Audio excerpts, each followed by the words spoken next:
word balance. And that baby tips the scales. And we've got another one on the other end of Montgomery. So this is not a referendum on Medline at all, like it wasn't last year in Hamptonburg. If only Medline could find an appropriate site. Tonight is about the DEIS, so I'm going to talk about stormwater, traffic, noise, and wastewater. Stormwater. The Wallkill River is 50, this is critical. I'll get closer, how's that?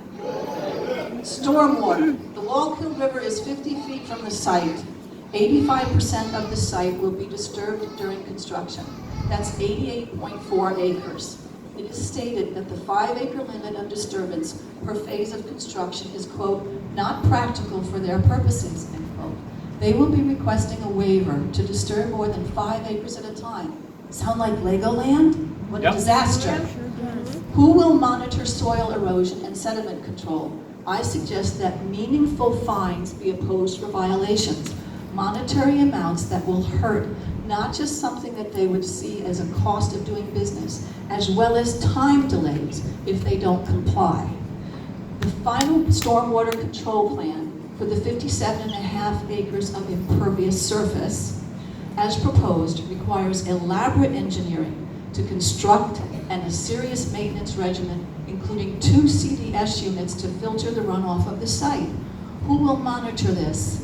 More importantly, who will be responsible for this system once they leave the site, the town of Montgomery? It will continue to rain.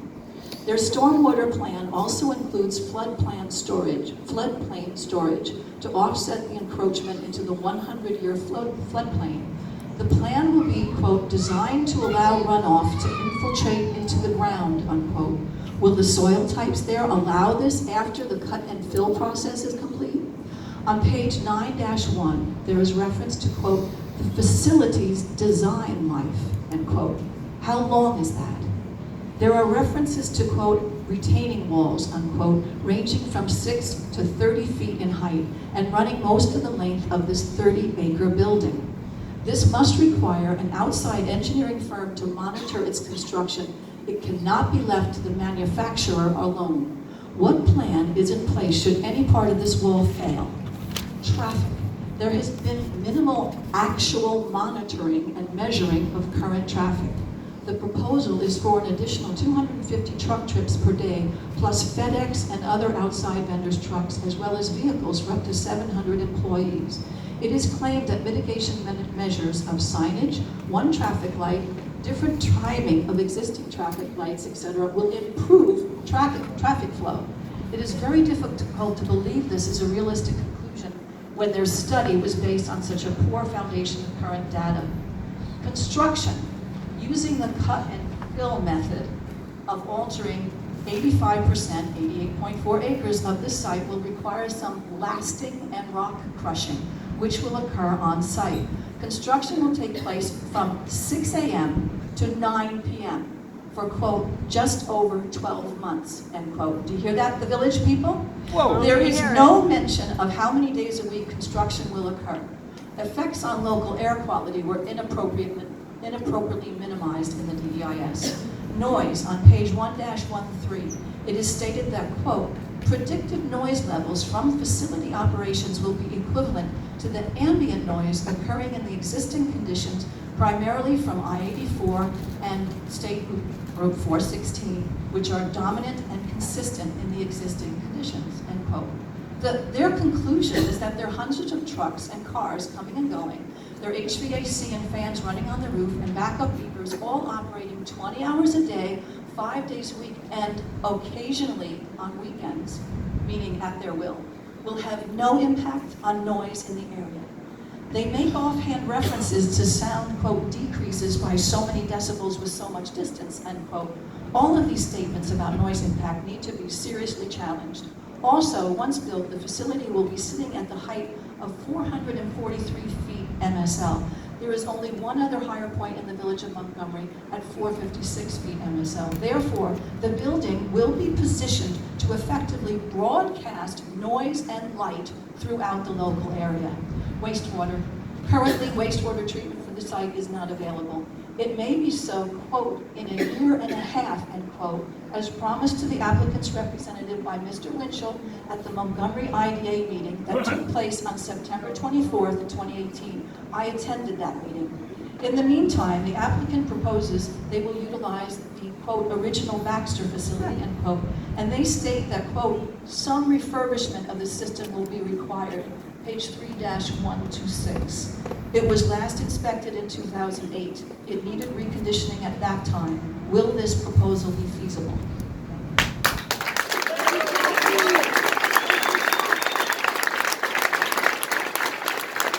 Nina. They're getting water and sewage? You can't have water and sewage. Hi, neighbors on the other side of the table.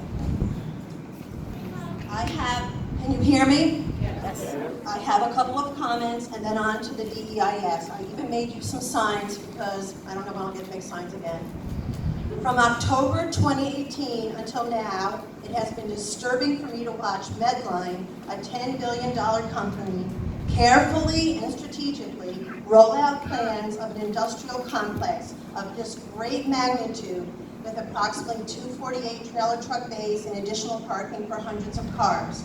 It is now creeping off the Neely Town corridor onto 416, much closer to a small historic village than it is to the entrance of the interstate. We want a level playing field between the wealthy $10 billion company Medline and the residents of the town of Montgomery. I welcome all the Medline workers and I welcome all the union folks because I think everyone deserves to have a good job, and I'm glad that you're feeling that sense of camaraderie where you work now. So I want you to know that. Money can buy so much. The young farmer who sold the property to Medline told us they paid 4 times the going real estate rate, like 17 plus million, and that was before the approval process even began. FYI, around here, a town of Montgomery resident actually needs a building permit to build a deck or a pool, not a level playing field.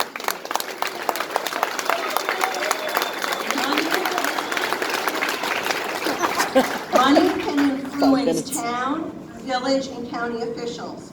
We find out that our county IDA and the Orange County Partnership was stumping for Medline long before we even knew about it as a public.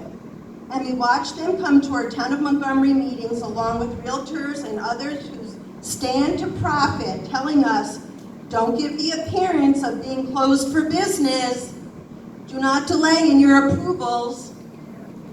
They asked us to give this wealthy company tax breaks as well. Money brought Medline teams of consultants, teams of engineers, public relations staffs, lawyers, and paid for vast media to sway the public, like mailing sent to our homes, using the internet, and also running frequent $5,000 full-page ads in the Times-Herald-Record.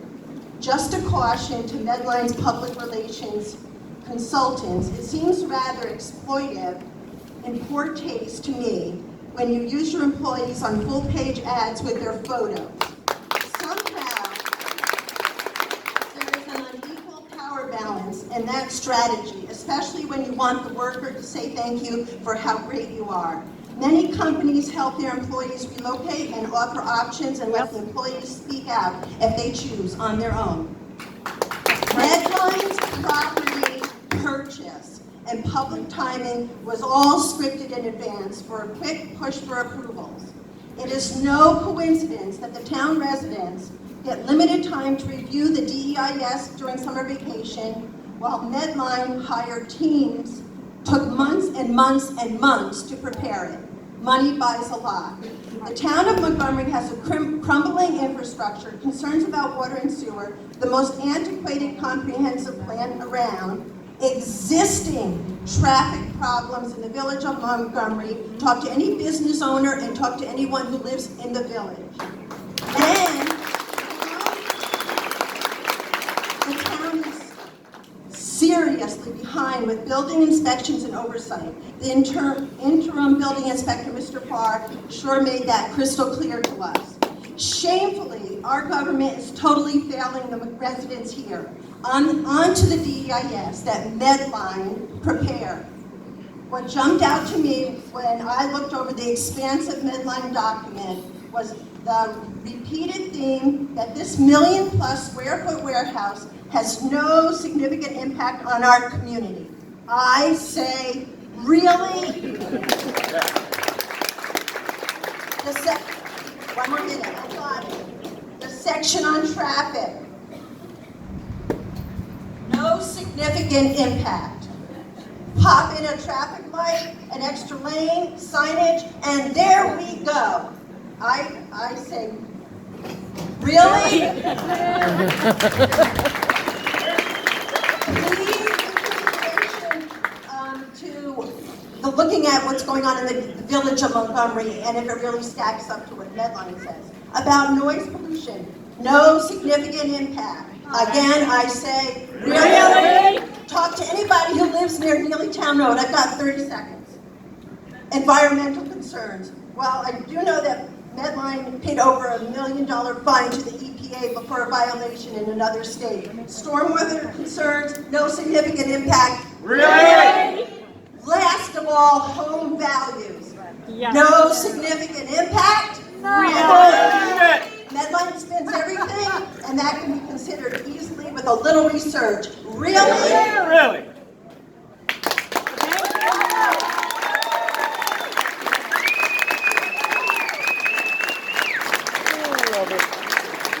Catherine Perez.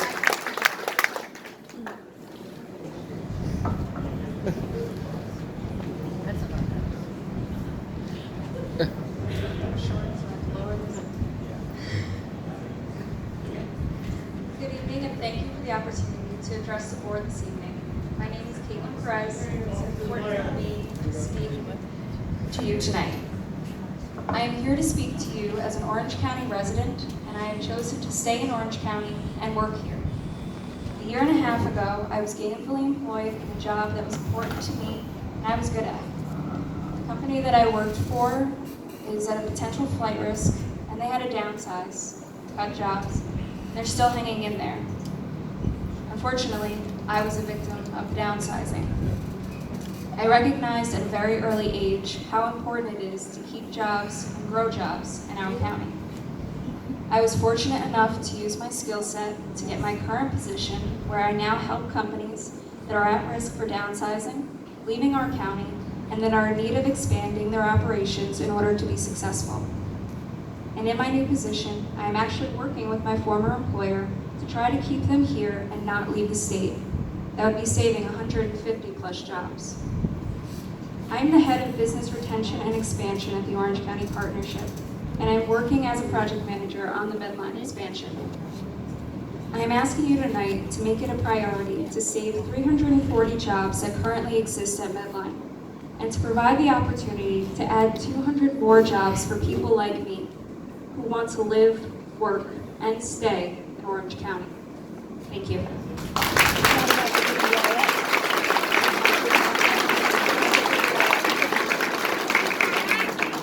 Randy Green.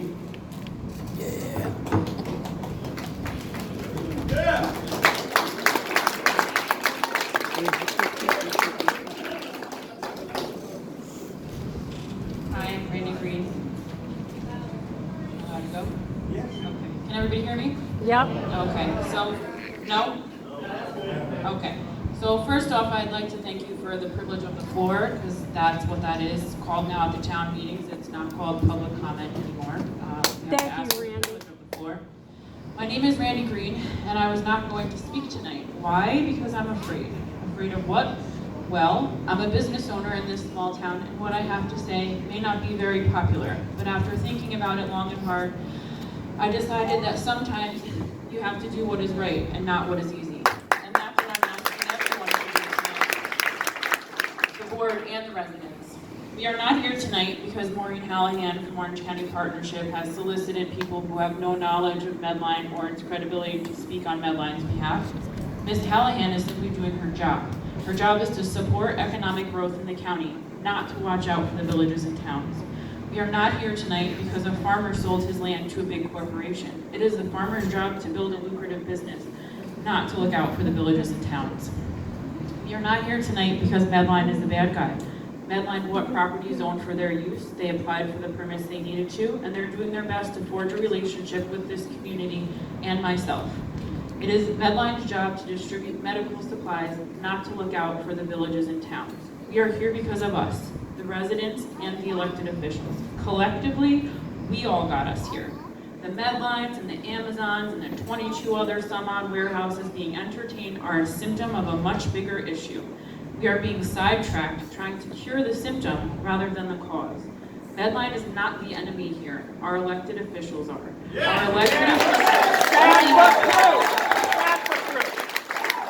Our elected officials only have the power to have gotten us here because we gave it to them, okay?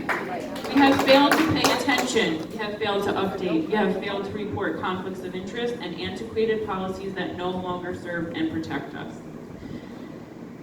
For years, we have looked away and only shown up when it comes to something like this. We have blindly trusted our elected officials because the honor and reputation of these people should allow us to do so. That is the foundation on which these communities were built. But as we can see from the changes around us, things are changing. People's goals and agendas are changing. The landscape is changing. We need to play a more active role in our government every day. If our elected officials are barring us from doing so, then something stinks here.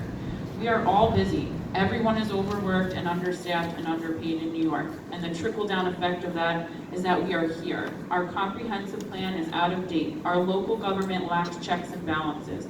Nobody has done their homework here, and Medline is the tip of the iceberg. We are a community with an out-of-date plan that leaves us open for undesirable builders, elected officials wearing so many hats they can't possibly be expected to act in our best interest, so many loopholes that we can interchange building inspectors to suit our needs. It's a recipe for disaster. So don't sit here and clap for me as I commit career suicide by stating the facts. Go home, look up the facts, ask for the meetings, apply for committees, stand up and be a part of the change here.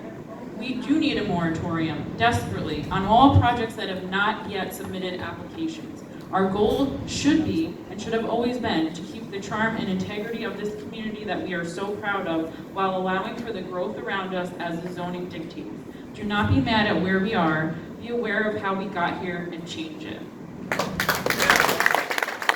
Stop being distracted by the details and look to the future and the big picture here. Get out, get involved, be the change, period. Now my question, I got a couple seconds, right? My question regarding the DEIS on the traffic safety portion, it says that there is no significant impact on traffic. In fact, the only real change to be made is at Neelytown and 208. This makes it quite clear that nobody did any research. If anyone bothered to step foot on 211 in the village, they could plainly see that the school has no village busing. Traffic is backed up twice a day, every day, 10 months out of the year. Traffic is also backed up at 17K and 211 in either direction at rush hour twice a day, 5 days a week, 52 weeks a year. Any additional traffic there is substantial. There's a proposed project at 211 in Chandler Lane that is clear to the naked eye. If someone actually came and stepped foot at any of these areas, they would most definitely tip the scales and overcrowd 211 in the village. But nobody looked. Done? All right. Does anyone want to...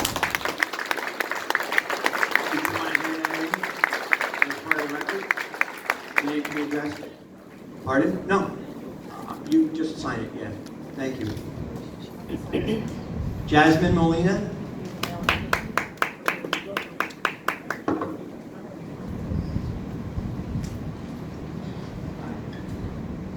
Good evening, my name is Jasmine Molina. I'm the proud daughter of a Medline employee, and her name is Juana Abad. My mother has been with the company for the past 10 years and hopefully more to come. The point I will get across tonight is how much of a family company they have become and how they do care about the community. Not only with trust, but with loyalty, they have given families several opportunities. For example, I'm a 17-year-old attending my senior year at Middletown High School, and Medline will be helping me with my college funds when I graduate. And not only am I grateful, but I'm honored with this opportunity. And every time the word, the name Medline is mentioned in my town, good things come after that. And thanks to Medline, we moved out of the small apartment we had, and thanks to them, I live in a beautiful home, and I just want to thank them for that. Thank you.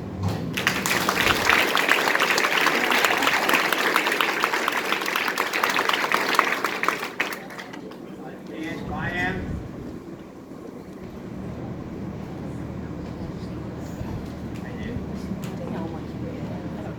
Good evening. My name is Dan Byam. I live in the village of Montgomery.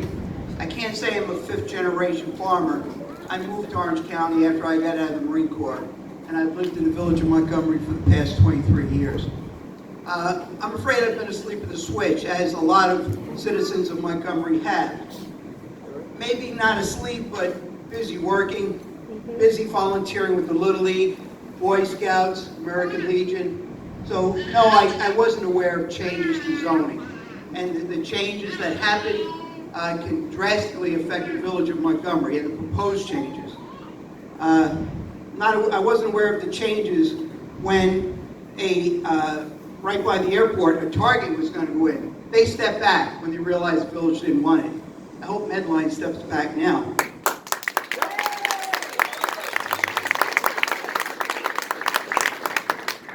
It's too large. What happens in 10 years? They leave, what happens to that empty building? What happens to the jobs that were created since then? What happens to the taxes we rely on? Oh, I'm sorry, they're not paying very many taxes. Contrary to what Ms. Hollihan says, yes, we do need taxes for commercial development, but Medline isn't going to pay them. Right. And Mr. R.J. Smith, I agree, preserving open space is important, but is this project appropriate? No, it is not. The environmental impacts on water and air, on the just the approach to the village, it's too large. We need a moratorium to have good planning and a good plan going forward and good zoning that takes care of all these issues. Thank you for speaking.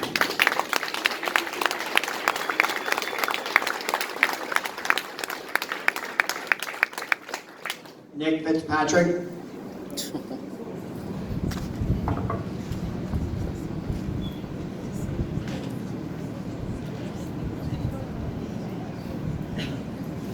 It's his fault. It's all his fault. Yeah, and then. Good evening.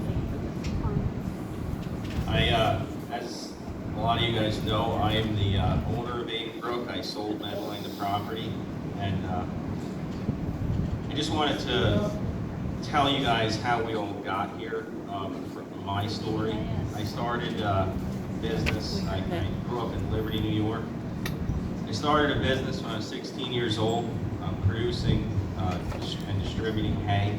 I slowly grew that business. I'm the oldest of 11 kids, grew up with not much. And I slowly started growing my business over the years. Sullivan County didn't have a lot of opportunities, so I moved several times. It's been actually almost 22 years now, and moved several times and found my way to Orange County. It wasn't an easy ride for me, starting a small business from nothing, but and I had my share of very tough times. In fact, at one point I was bankrupt. So I know what it is to have nothing, and now in Montgomery, for me, the American dream came true. You know, some of the most important things that I did was buy land in Montgomery. By purchasing the land, it was difficult at the time. I actually didn't have money, but I had a little bit. But I went and saw Nellie Major, who owns that farm. It was Pleasant View Farm at the time. I walked up her driveway, shook hands with her, and I told her I'd like to buy the farm. She looked at me and she says, "You don't have enough money." And I told her, I said, "You know, I have $100,000 I can give you as a deposit, and you hold the mortgage." And she said, she shook my hand and she says, "Meet me at R.J. Smith's office the next day." And at the meeting there, she told everybody at the meeting, "You're going to find a way to sell this guy the farm." And that's what she did. nobody really thought I could make the payments, but I did. And over time, I grew my business, expanded. We expanded to more land. Obviously, the land, I didn't know it was valuable at the time, but the bank started lending me money. I was able to expand the business. And, in 2017, really, I started getting approached by a lot of different speculative developers that wanted to buy the farm. At one point, somebody was talking about putting Legoland there. I'm very proud of all my farms. I own almost 500 acres at this point, and very proud of my land and take excellent care of it. So when people started coming looking to buy my land, I was, I kind of said, well, it's not really for sale at the time. But when Medline came up my driveway and I met them, and I did a little bit of homework on them. I said, these guys are looking to build a really high quality building, and they might be somebody worth selling some of my best land to. And I told them, listen, it's not cheap, it's going to be an extremely high price. And we shook hands, and essentially the next time we signed a paper was at the closing table. Since Medline bought that land for me, I've been able to use that, funds to invest in my business, which has been growing for the last 20 years. We farm in several states, and we sell hay nationwide. Between employees and contractors, that sometimes we have almost 100 people working for us. We obviously support the project, and we look forward, if you guys would approve the project, to having a very high quality building next to our property. And it will greatly increase the values of the lands around it. I also own my house next door. No, it won't increase our value. What are you looking for another house? Robert Jones.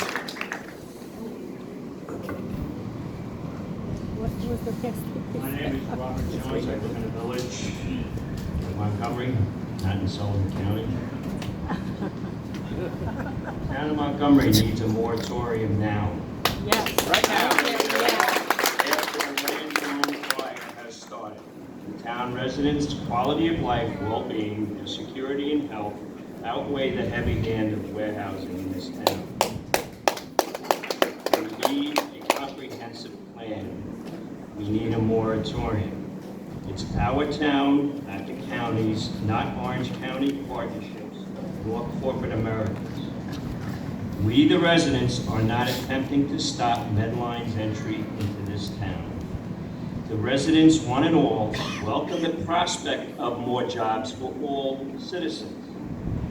We're asking for Medline to be located in an area where it conforms to existing zoning, and the footprint of Medline and Sailfish Blue Water structures be situated in a controlled manner.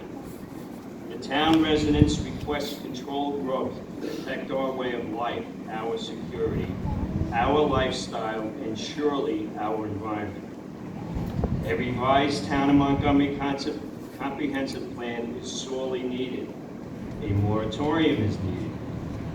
The Town of Montgomery must control its own destiny, and not with Medline's corporate demands, and not with Orange County Partnership's proposed plans, or Orange County's comprehensive plans.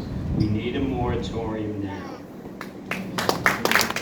My question to the board is, from May 7th, 2018, when Medline was denied entry into Hamptonburg, to September 25th, 2018, when Medline purchased a deed on 103.1 acres of Addenbrook Farms, did Medline's representatives or council, or Orange County government officials, or Orange County partnership personnel approach this board or any other town board at any time during the 4 months asking to rezone Medline's 17 $17,802,000 piece of property. Else, why would they have purchased it on spec? That's right. If no assurances were given in 4 months. Phenomenally, Medline's purchase was $15,902,000 more than what was paid 2 years earlier on said property by the gentleman that just preceded me. Man. Apparently, on September 24th, 2018, however, the day before Medline's deed was recorded, Mr. Winchell, Montgomery's Town Board Supervisor, told Medline at an IDA meeting that he'd have sewer ready for them in a year and a half. Ironically, Medline's first public initial presentation was on October 29th, 2018, a month after the deed was signed. Boy, that's ironic. It's ironic that they can just take that acreage and spend an additional, well, I would say this too, I have to say it. The $15,902,000 could have gone into the pockets of their employees. Yes. They could have got a better raise, they could have got better benefits. But Medline spent $15,902,000 in excess of what they really needed to pay, I believe, because what the gentleman did was didn't buy that property. He bought that property for $1,900,000 from, this is amazing. So